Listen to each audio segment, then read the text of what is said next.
Queen Vexara sat on her crystal throne and looked at the stars through the large window of her ship. The Shadow Spear was the biggest warship in the galaxy. It was 3 miles long and carried enough weapons to destroy planets. She ruled 12 star systems and had never lost a battle. Her forearms moved as she read reports from her generals.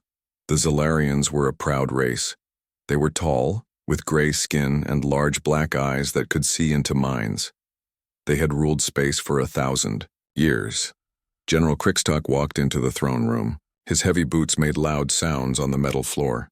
He was old for a Zalarian, with scars across his face from many wars. "My queen," he said, bowing low. "We have a problem." Vexara did not look up from her reports. "What kind of problem?" "Another planet refusing to pay taxes? Send the fleet and burn their cities." "No, my queen. This is different." Krixtok's voice was worried. "We have lost contact with 7 mining colonies in the Outer Rim. All of them went silent within the last month." Now Vexara looked at him. Her black eyes glowed with anger. "Pirates? Rebels? I will crush them all. We sent ships to check. What we found makes no sense." Krixtok put a datapad on the crystal table next to the throne. "The colonies were not destroyed. They were abandoned, but our soldiers found signs of battle." Vexara picked up the datapad. Images showed empty buildings, broken weapons, and burn marks on walls. "Where are the bodies? Where are the people?" "Gone. All of them. But there are strange things. Weapons we do not know. Tactics we have never seen. And survivors from one cargo ship tell impossible stories. Bring me these survivors," Vexara ordered. An hour later, guards brought a human woman into the throne room. Her name was Lisa Rodriguez, and she had been the captain of a cargo ship called Star Dancer. She was small compared to the Zalarians, with brown hair and scared eyes. "You will tell me what happened to my colonies," Vexara said. Her voice went into Lisa's mind like a knife. Lisa tried to fight the mental pressure, but it was too strong. We were bringing supplies to Red Rock Station. When we got there, the place was quiet. Too quiet." "Continue." "My crew went to check the main building. That's when they came." Lisa's whole body shook. "Ghost soldiers. They moved like shadows. They knew exactly where we were, what we would do next." Vexara laughed. The sound was cold and sharp. "Ghost soldiers? You speak of spirits now?" "They were real. They had faces, voices, but they fought like nothing I've ever seen. One of them took out 6 of our armed guards with just a knife and some rope. Impossible. What weapons did they carry? Old guns, metal knives, things that should not work against modern armor, but they made them work." Lisa's voice got quieter. "They called themselves humans." General Krixtok stepped forward. "My queen, we found these human weapons at the sites. They are simple, crude things, but they were used in ways that killed our best soldiers." Vexara looked at the weapons on the table. A simple metal blade, a projectile weapon that shot small metal bullets, basic explosives. "These toys defeated Zalarian warriors." "The survivors from other attacks tell similar stories," Krixtok said. "These humans do not fight like normal creatures. They do not run when they should die. They turn everything around them into weapons. They use our own tactics against us, but better." Lisa spoke again, even though nobody asked her to. "They have legends about warriors from a place called Earth. They say these warriors never give up. They say death fears them more than they fear death." Vexara stood up. She was 8 feet tall, and her 4 arms spread wide. "Legends, stories for children. I have conquered 1,000 worlds. I have faced the best warriors in the galaxy. No race has ever stood against the might of the Zalarian Empire." "My queen," Krixtok said carefully, "perhaps we should learn more about these humans before we act." "Learn more?" Vexara's voice was full of anger. "I will teach them what happens when someone dares to touch what belongs to me. Where is this Earth?" Krixtok touched his datapad. A star map appeared in the air. "Here, my queen, in a small system near the edge of known space. Intelligence reports say it is a blue planet with only 1 species on it, No advanced technology. No space empire. Perfect. Vexara smiled, and her sharp teeth showed. I will go there myself. I will show these humans what real warriors look like. I will break their legends with my own hands. She turned to her guards. Prepare the war fleet. We leave in 6 hours. I want 3 dreadnoughts, 50 destroyers, and my personal guard. My queen, General Crickstock said, is this not too much force for one small planet? Vexara looked at him with cold eyes. I want every creature in the galaxy to know what happens when someone challenges me. When I am done with Earth, there will be no more legends, only fear. Lisa Rodriguez was taken back to her cell, but she had heard everything. As the guards dragged her away, she whispered a prayer for the people of Earth. She had seen what humans could do when they were angry. Now the galaxy was about to learn the same lesson. In her throne room, Queen Vexara planned her attack. She had ruled through fear and power for centuries. No one had ever made her doubt her strength. But deep in her mind, a small voice wondered why the survivors looked so scared when they talked about humans. She pushed the thought away. She was Vexara, queen of the Zilarian Empire. She had never lost a battle, and she never would. Soon, these human warriors would bow before her, and their legends would become nightmares. The shadow spear in her fleet turned toward Earth. The greatest war in galactic history was about to begin, but only one side knew it. Jake Morrison sat on his sister's porch and watched the sunset over New Haven Colony. The sky was purple and gold, nothing like Earth sunsets, but it was beautiful in its own way. He sipped his coffee and listened to his niece Amy playing in the backyard. You're quiet tonight, Emma Morrison said as she joined him on the porch. She was his younger sister by 3 years, but the worry lines around her eyes made her look older. Just thinking, Jake said. He was a big man, 6 feet tall with broad shoulders and hands that showed the scars of many battles. His military uniform was folded neat and clean in his room, but he wore simple clothes now. This is a nice place you've built here. Emma smiled. Tom and I worked hard for it. 50,000 people call New Haven home now. We have schools, hospitals, farms. It's peaceful. Jake nodded, but his soldier's eyes kept watching the sky. Old habits. After 20 years in the Marines, he could not stop looking for danger. The Titan Wars had taught him the peace never lasted long. The kids love having Uncle Jake here, Emma said. Amy keeps asking when you'll teach her to fight like you. She's 7, Emma. Let her be a kid. She says you're a hero from the stories. Jake's face got hard. Heroes are for books. I'm just a soldier who came home. Before Emma could answer, alarms started going off all over the colony. Red lights flashed from the emergency towers. A voice came from the speakers in every building. All citizens, this is colony control. We have unknown ships coming out of hyperspace. This is not a drill. Get to the shelters now. Jake was already moving. His relaxed manner was gone, replaced by the cold focus of a veteran warrior. Emma, get Amy and Tom, go to the underground shelter in Sector 3 now. But Jake, now. His voice had the authority of someone who had given orders in 1,000 battles. Emma ran inside to get her family. Jake went to his room and opened a case he always traveled with. Inside were weapons that were not supposed to exist. A combat knife made from Earth steel. A pistol that had never failed him. Grenades that could take out a tank. Outside, the sky was full of alien ships. They were huge and black, with red lights that looked like angry eyes. The biggest ship was 3 miles long and covered with weapons. Jake had never seen anything like it, but he knew what it meant. First contact, he said to himself, and they came ready for war. The alien ships surrounded the colony like wolves around sheep. Then a voice spoke in perfect English from speakers all over New Haven. Humans of this colony, I am Queen Vexara of the Zilarian Empire. You have something that belongs to me. Surrender now, and your deaths will be quick. In colony control, Director Paul Kane was trying to send messages to Earth. His hand shook as he worked the controls. Why aren't they answering? Earth should have gotten our signal by now. Because they're jamming us, Jake said as he walked into the control room. He was now dressed in black combat gear and carrying enough weapons to fight a small war. Morrison, what are you doing here? You should be in a shelter. I'm exactly where I need to be. Jake looked at the screen showing the alien ships. How many security officers do we have? 200, but they're not soldiers.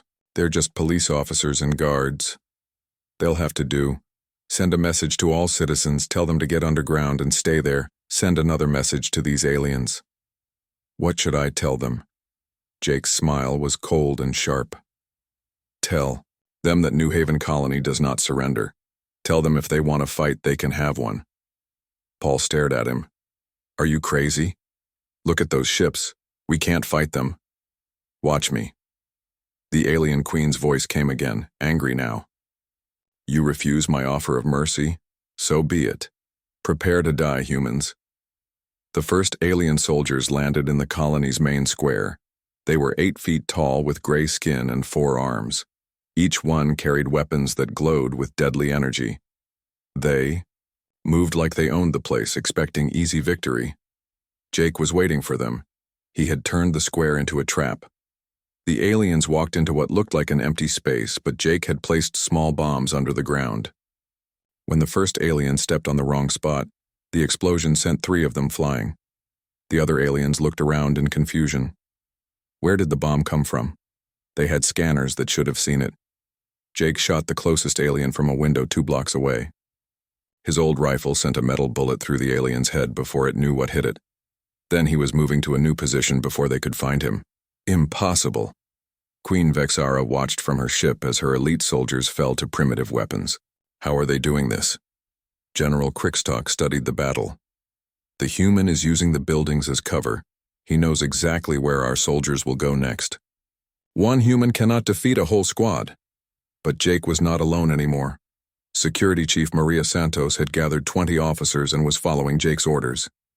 They hit the aliens from 3 different directions at once, then disappeared before the aliens could fight back. Jake had taught them something important in just a few minutes. It did not matter how big or strong the enemy was. What mattered was fighting smart. The aliens tried to chase them, but the humans knew every street, every building, every hiding place. Jake had studied the colony's layout in 1 hour and turned it into a weapon. More aliens landed, but they had the same problems. The humans were always 1 step ahead. They used the colony's own systems against the invaders. Power lines became electric traps. Water pipes became weapons. Even the artificial gravity was turned into a tool of war. This is not possible, Vexara said as she watched her soldiers die. They are using rocks and metal against energy weapons. How are they winning? My queen, Crickstock said quietly. Perhaps the stories were true. Jake moved through the colony, like death itself. He was not the same man who had been drinking coffee on his sister's porch.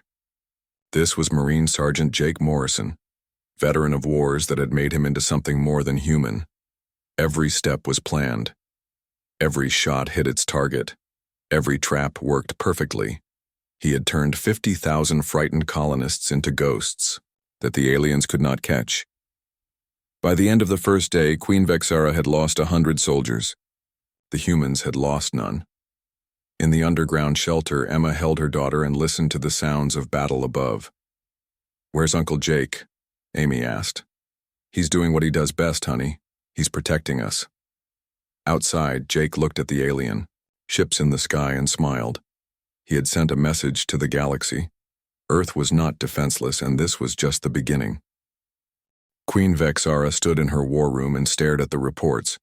3 days of fighting, and her forces had made no progress. The human colony was still fighting back.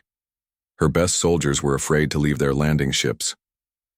This is impossible, she said for the 100th time. 100 humans against 10,000 Zilarian warriors. We should have won in the first hour. General Crickstock looked tired. He had not slept since the fighting started. My queen, this human leader is not like anything we have faced before. He thinks like us, but better. Better? Better than a Zilarian general who has won 1,000 battles? Yes, my queen. He knows what we will do before we do it. Every trap we set, he avoids. Every attack we plan, he stops. My soldiers call him the Ghost Killer. Vexara's 4 arms moved in anger. I have had enough of this. Send the Void Hunters. Krikstok looked worried. The Void Hunters were the Queen's personal soldiers. They were the best fighters in the galaxy, trained from birth to kill. They had never failed a mission. My Queen, perhaps we should try to talk to them first. Talk? I am done talking. The Void Hunters will end this in one day. Send Commander Zal next. Tell him I want the human leader brought to me alive. I will break him with my own hands. In the colony, Jake sat in an empty building and cleaned his rifle. Around him, 20 human fighters waited for orders. They looked tired but determined. 3 days of fighting had turned police officers and security guards into real soldiers. How many aliens did we kill today? Asked Maria Santos. She was the colony's security chief, a small woman with fire in her eyes. 43 confirmed, Jake said. But they're sending something new tonight. Better soldiers. How do you know? Jake pointed to the alien ships in the sky. See how the small ships are moving? They're making room for something big, and the energy readings are different. Whatever's coming, it's not like the others. Tom Chen, Emma's husband, checked his weapon nervously. He was a farmer, not a fighter, but he had learned quickly. Can we handle them? Jake looked at his small group of fighters. 3 days ago, they had been ordinary people living ordinary lives. Now they were warriors who had already done the impossible. We've come this far, he said. We'll find a way. Jake's mind went back to his training 20 years ago. The academy on Mars had been hell. They had broken him down and built him back up into a weapon. Then came the Titan Wars, where he had learned that winning was not about having the best weapons. It was about never giving up. He remembered his first battle. Pirates had attacked a mining station, and Jake's unit was sent to stop them. The pirates had better ships, better weapons, and more men. But they had made one mistake. They thought they had already won. Jake had turned that mistake into their destruction. The night was quiet for 2 hours. Then the new aliens came. The Void Hunters were different from the other Zalarian soldiers. They wore black armor that seemed to eat light. They moved without sound and struck without warning. Each one was a master of war, trained in every weapon, every fighting style. Commander Zalnex led them personally. He was 9 feet tall with scars covering his armor. He had killed kings and generals. He had destroyed entire armies by himself. Find the human leader, he told his hunters. The Queen wants him alive, but kill all the others. The Void Hunters spread through the colony like shadows. They were everything the regular soldiers were not: fast, quiet, and deadly. But Jake was ready for them. He had spent 3 days learning how the aliens thought, how they moved, what they feared. These new ones were different, but they still had weaknesses. The first Void Hunter died when he stepped into what looked like an empty room. Jake had turned the whole building into a trap. The alien's own weight triggered a device that brought the ceiling down on his head. The second hunter died when Jake used the colony's power grid to electrify the water pipes. The alien's advanced armor could stop energy weapons, but it could not stop 10,000 volts of electricity. How is he doing this? Zalnex asked as he watched his hunters fall one by one. We are the best fighters in the galaxy. But Jake was teaching them something they had never learned. He was not just fighting them with weapons, he was fighting them with his mind. Every building in the colony became a weapon. Every street became a battlefield that favored the humans. Jake had turned 50 square miles of civilized space into a killing ground. The Void Hunters tried to adapt, but Jake was always one step ahead. When they learned to avoid his traps, he changed tactics. When they figured out his patterns, he broke them and made new ones. This human fights like he can read our minds, one hunter said to Zalnex. No, the commander replied. He fights like he wrote the book we learned from. The battle lasted all night. When the sun came up, 15 Void Hunters were dead.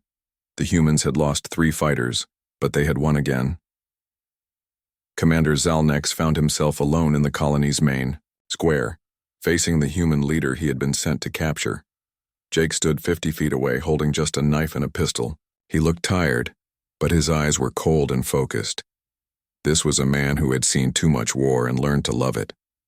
"You are the one they call the Ghost Killer," Zelnick said. His voice was deep and threatening. "I'm Jake Morrison, United Earth." "Marine Corps," Jake replied. "You're trespassing on human territory." Zelnick laughed. "You think your little colony belongs to you?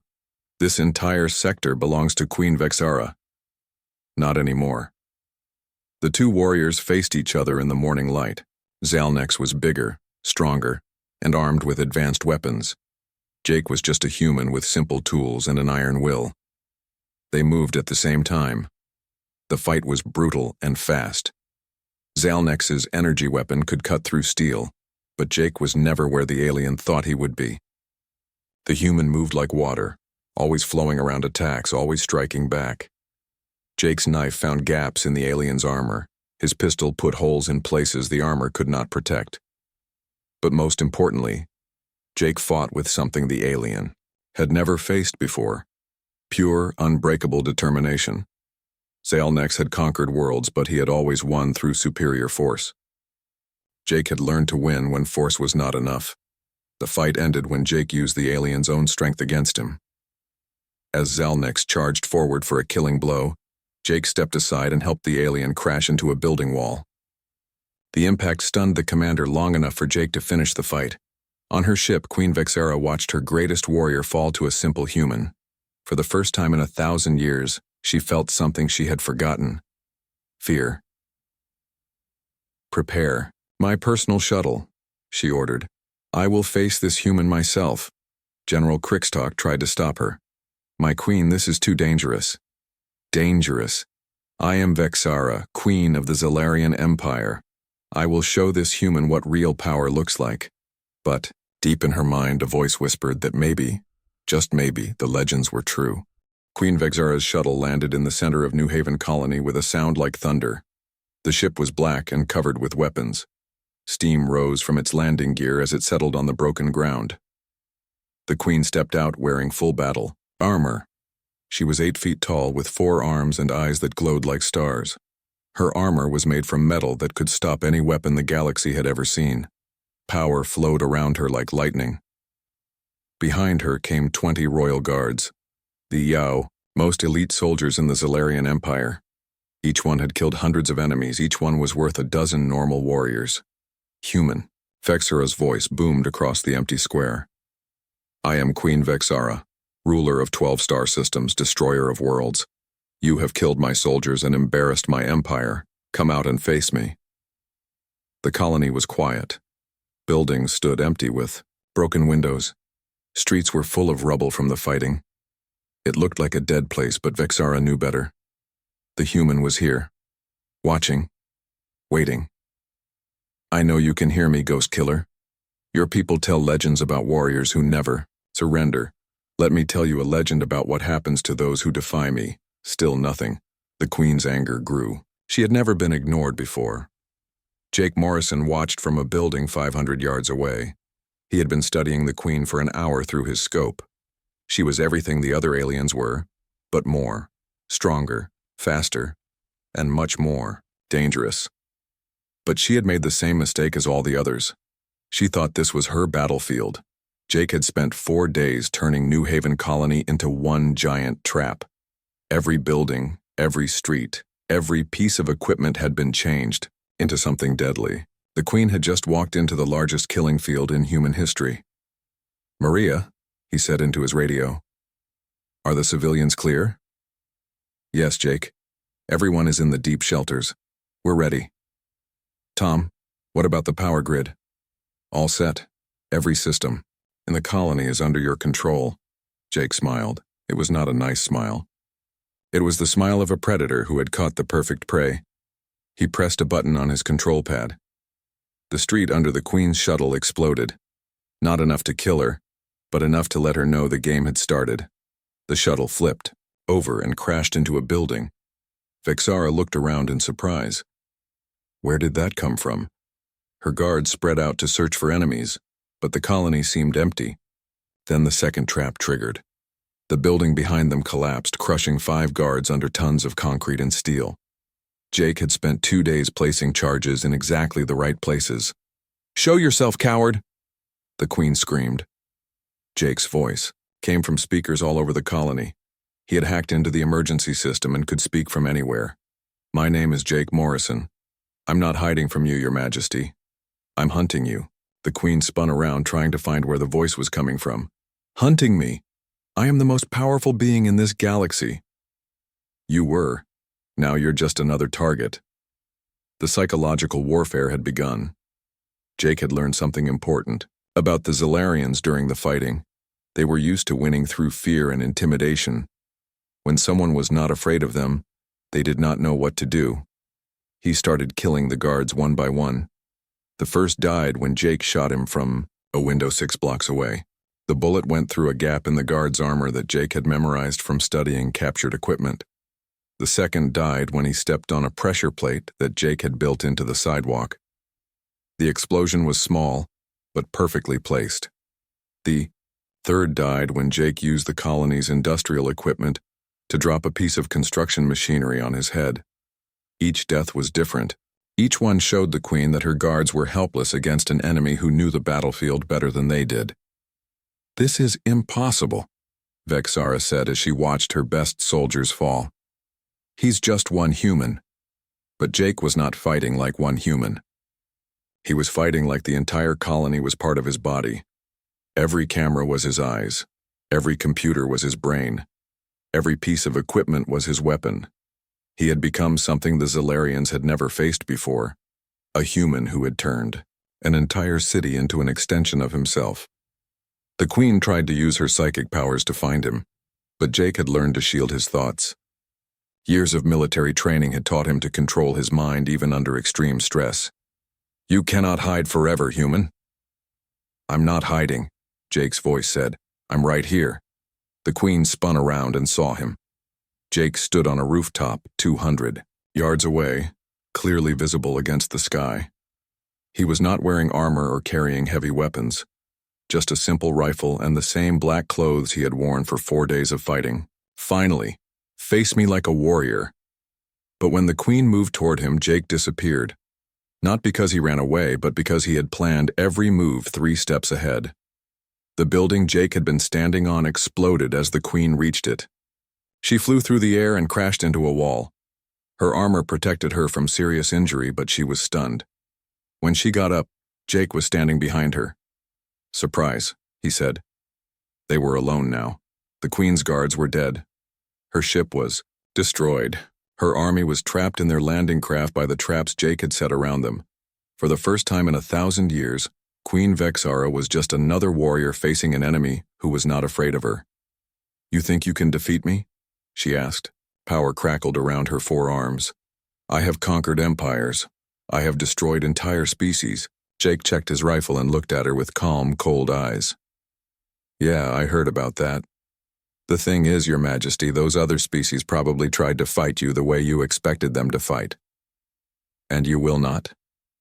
I'm human. We don't fight fair. We fight to win." The Queen charged forward, moving faster than anything that big should be able to move. Her 4 arms swung weapons that could cut through steel. Jake was not there when she arrived. He had rolled under her attack and come up behind her, firing 3 shots into the weak points of her armor. The bullets did not penetrate, but they made her stumble. "How did you know where to aim?" "I've been watching your people for 4 days. I know every weakness in that armor." The fight moved through the colony streets. The Queen was stronger and faster, but Jake knew every inch of the ground they fought on. He had prepared for this battle like a chess master planning moves. Every trap Jake had not used yet was brought into play. Every dirty trick he had learned in 20 years of war was used against the alien Queen. She tried to corner him in a dead-end alley, but the alley was another trap. Jake pressed a button and the walls came together like a giant's hands. She tried to use her psychic powers to read his mind, but Jake's thoughts were protected by military mental training. She tried to intimidate him with her size and strength, but Jake had fought bigger enemies and won. Slowly, the Queen began to realize something terrible. She was losing. "This cannot be happening," she said as Jake's next trap wounded her leg. "I am Vexara. I am the Queen." "You were the Queen." Jake said as he prepared for the final move. Now you're just another bully who picked on the wrong species. The Queen looked around at the destroyed colony, at the bodies of her soldiers, at the human who had turned her mighty empire into a joke. For the first time in her life, she understood what the legends had really been trying to tell her. Humans were not just another species to be conquered. They were something new, something the galaxy had never seen before. And now it was too late to run away. Queen Vixara and Jake Morrison faced each other in the ruins of the colony square. Around them lay the wreckage of the greatest army in the galaxy. Broken ships, dead soldiers, and shattered weapons covered the ground. The Queen was wounded. Her perfect armor had cracks in it. Blue blood ran down her arms where Jake's traps had found their mark. But she was still dangerous, still deadly. Jake was tired. 4 days of constant fighting had pushed him to his limits. His rifle was almost out of bullets. His body ached from a dozen small wounds, but his eyes were still cold and focused. "You have cost me everything," the Queen said. Her voice was full of rage and pain. "My best soldiers are dead, my reputation is ruined. The galaxy will laugh at the Queen who was beaten by a single human." "Then you should have stayed home," Jake replied. He raised his rifle and aimed at her head, but Vixara was faster. She moved with the speed of lightning, her 4 arms reaching for Jake's throat. Her psychic power hit his mind like a hammer. Jake felt the alien's thoughts pouring into his head. She was trying to control him, to turn his own mind against him. For a moment the pressure was too much. His vision blurred and his hands shook. But then something happened that the Queen did not expect. Instead of breaking under the mental attack, Jake's memories fought back. 20 years of war, of battles won against impossible odds, of comrades saved and enemies defeated. The Queen saw it all. She saw Jake as a young soldier on Mars, learning to fight pirates who killed innocent people. She saw him on Titan, holding a position against enemy forces 10 times larger than his own squad. She saw him in 100 battles, always outnumbered, always outgunned, but never defeated. "What are you?" she whispered as the visions filled her mind. But there was more. Through Jake's memories, she saw the history of the human race. Every war, every struggle, every time they had faced extinction and survived. She saw humans fighting, with stones and sticks against creatures with claws and fangs. She saw them building cities while ice covered their world. She saw them turning metal into tools, fire into weapons, and their own planet into a springboard to the stars. She saw humans at their worst and at their best, their cruelty and their kindness, their wars and their peace, their failures and their triumphs, and she understood for the first time what made them different. Every other species the Queen had conquered had learned to fight one way and stuck with it. Humans learned to fight every way possible, and then invented new ways when the old ones were not enough. They did not just adapt to survive, they adapted to win. "We are what happens when evolution runs out of things to throw at a species," Jake said as he broke free from her mental attack. "We are what happens when a race learns that the only way to be safe is to be the most dangerous thing in the universe." The Queen tried to strike him, but Jake was ready. He caught her attack and used her own strength against her, throwing her into the wall of a nearby building. She got up, but now she was afraid. Not afraid of dying, but afraid of what Jake represented. "Your people," she said. "How many are there?" 8 billion on Earth, 50 million more in the colonies." The Queen's face went pale. 8 billion humans. If they were all like this one. "You're not thinking big enough," Jake said as he advanced on her. "Every human child learns about war from the time they can walk. Every human adult knows how to fight. Every human soldier is trained to do what I just did to your empire." He was close enough now that she could see the scars on his hands, the hard lines around his eyes, the way he moved like a predator that had never known defeat. "But here's the thing, Your Majesty. I'm not special. I'm just a regular Marine. There are millions more like me, and some of them are a lot better at this job than I am." The Queen fell to her knees. For the first time in 1,000 years, she surrendered. "What do you want?" she asked. Jake looked down at her and smiled. It was not a cruel smile, but it was not kind either. It was the smile of someone who had just taught the galaxy's biggest bully a lesson she would never forget. I want you to go back to your empire and tell them what you learned here. Tell them that Earth is off limits. Tell them that humans are not to be bothered, threatened, or attacked. And if I refuse? Jake's smile got wider. Then I'll show you what a human does when he really gets angry. The Queen looked around at the destruction she had caused by attacking this one small colony. If this was what happened when humans were just defending themselves, what would happen if they went on? The attack? I will deliver your message, she said. Jake nodded and stepped back. You're free to go. Take your surviving soldiers and leave. But remember this, Queen Vexara. You came here thinking humans were just another weak species. You leave knowing that we're the thing your nightmares have nightmares about. The Queen got to her feet slowly. Her pride was broken, but she was alive. Jake could have killed her easily, but he had chosen mercy. That frightened her more than dying would have. She walked to her damaged shuttle and called for her surviving soldiers to retreat. As her ship lifted off, she looked back at the human warrior standing in the ruins of his enemy's defeat. Jake Morrison, United Earth Marine Corps.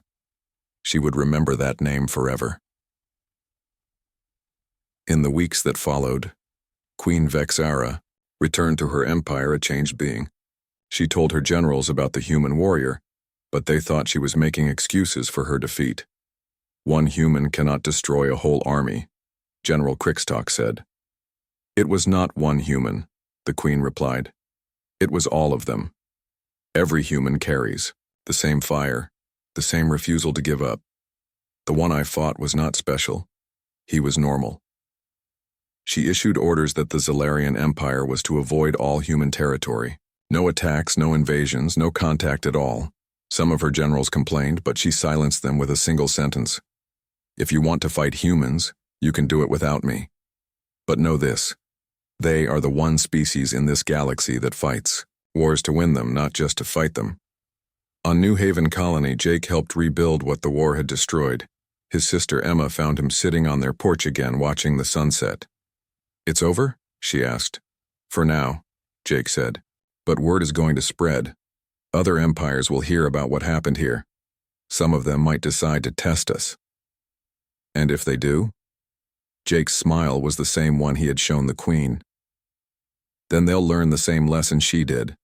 Earth is not helpless. Earth is not weak, and humans are not prey. He looked up at the stars, knowing that somewhere out there, other alien races were hearing the story of the human warrior, who had destroyed an empire's reputation in 4 days. Let them come, he thought. Let them all come. They would learn what the Queen had learned. Humans did not fight to survive, they fought to win, and they always won.